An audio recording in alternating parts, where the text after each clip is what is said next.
Kali ini kita akan membahas tentang manfaat keanekaragaman hayati.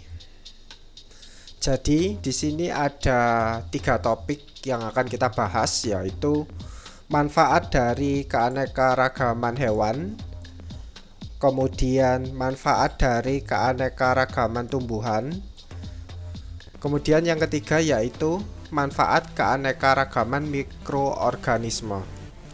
Kita mulai dari awal, yaitu manfaat keanekaragaman hewan. Dari potensi keanekaragaman hayati, hewan dapat dimanfaatkan sebagai sumber protein hewani, baik dimanfaatkan dagingnya maupun susunya. Beberapa hewan dapat dimanfaatkan tenaganya untuk membantu mengolah lahan pertanian seperti kerbau, sapi, dan gajah. Di beberapa daerah di Indonesia, ada yang memanfaatkan kuda dan lembu sebagai alat transportasi tradisional. Tidak sedikit hewan yang memiliki nilai ekonomis yang tinggi, seperti ikan arwana, ayam cemani, dan beberapa jenis burung berkicau yang sengaja dikembangbiakan untuk dikomersialkan, maupun hanya sebagai hewan piaraan, sekaligus untuk meningkatkan status sosial pemiliknya.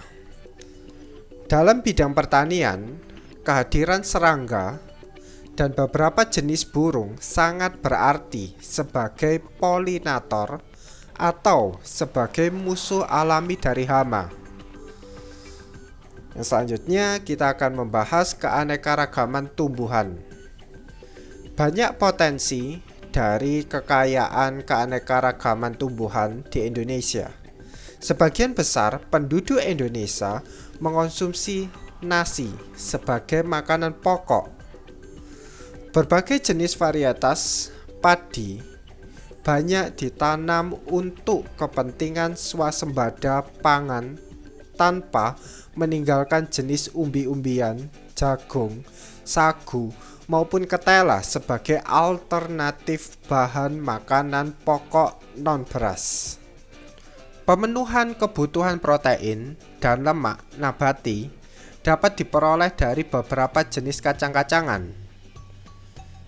Dan pengembangan perkebunan kelapa sawit untuk kepentingan penyediaan bahan industri minyak goreng.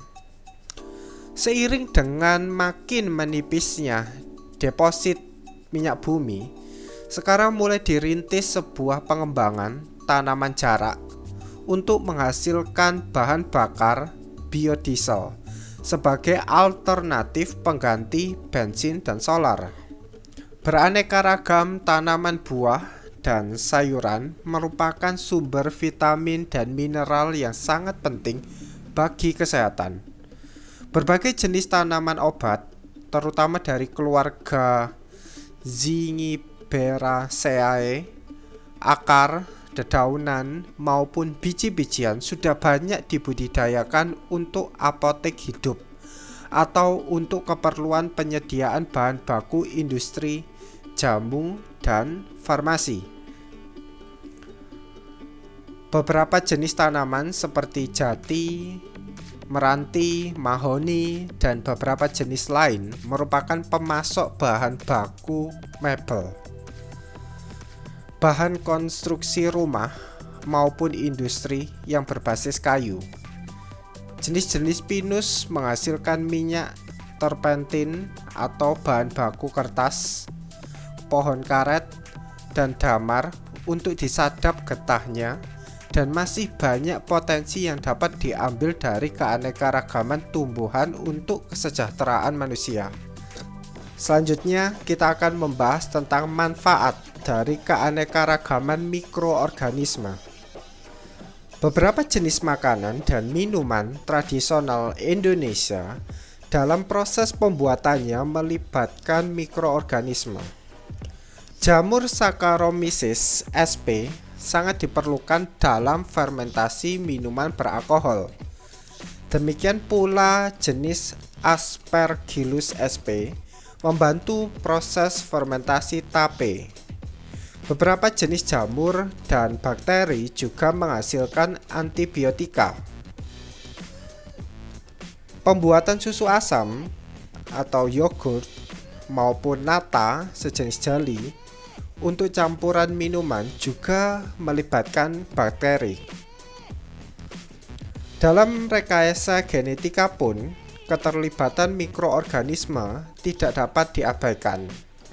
Pembuatan insulin sintetis membutuhkan bakteri sebagai plasmid. Demikian juga dalam proses degradasi sampah. Kehadiran mikroorganisme pengurai sangatlah diperlukan. Dalam bidang pertanian, beberapa bakteri pengikat nitrogen sangat membantu meningkatkan kesuburan tanah.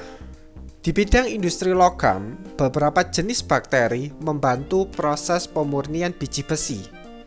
Dengan demikian, mikroorganisme merupakan salah satu kekayaan sumber daya alam hayati yang vital bagi kehidupan.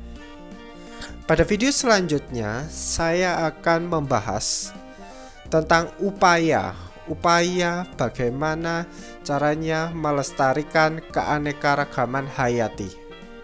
Anda bisa klik videonya di sebelah kiri video ini.